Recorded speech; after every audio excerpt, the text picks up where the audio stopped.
நாமக்கல்லில் தகுதியற்ற லாரிகளை விற்பனை செய்ததாக லாரி உரிமையாளர்கள் போராட்டத்தில் ஈடுபட்டனர். நாமக்கல் மாவட்டம் வள்ளிபுரத்தில் பிரபல தனியார் நிறுவனத்தின் லாரி தயாரிப்பு கிளை செயல்பட்டு வருகின்றது. அப்பகுதியைச் சேர்ந்த 20க்கும் மேற்பட்ட லாரி உரிமையாளர்கள் கடந்த 2022ஆம் ஆண்டு 4021 என்ற எண் கொண்ட மாடல் லாரியை வாங்கி பயன்படுத்தினர். ஆனால் வாங்கிய 6 மாதத்தில் லாரிகள் தொடர்ந்து பழுதாக தொடங்கின. அதிர்ச்சியான உரிமையாளர்கள் பழைய லாரிகளை பெற்றுக்கொண்டு புது மாடல் லாரிகள் தர வேண்டும் என நிறுவனத்தின் முன் போராட்டத்தில் ஈடுபட்டனர். அதில் பார்த்தீங்கன்னா எடுத்து எங்களுக்கு ஒரு 6 மாதம் ஒரு வருஷம் வரைக்கும் எந்த கம்ப்ளைண்ட்டும் இல்லாமல் தான் இருந்ததுங்க.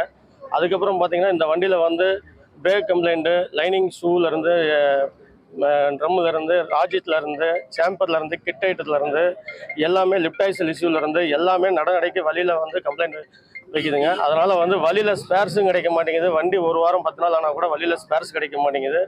ஆக்சுவலாக வந்து இந்த இது வந்து இங்கே நாமக்கல்லையும் சொல்லியாச்சு, இந்த வண்டி எடுத்துக்கிட்டு எங்களுக்கு வேறு வண்டி கொடுங்கன்னு சொல்லியாச்சு. அவங்க வந்து நான் பண்ணித்தரேன்னு சொல்லி சொன்னாங்க. இது வரைக்கும் எந்த இதுவுமே பண்ணல.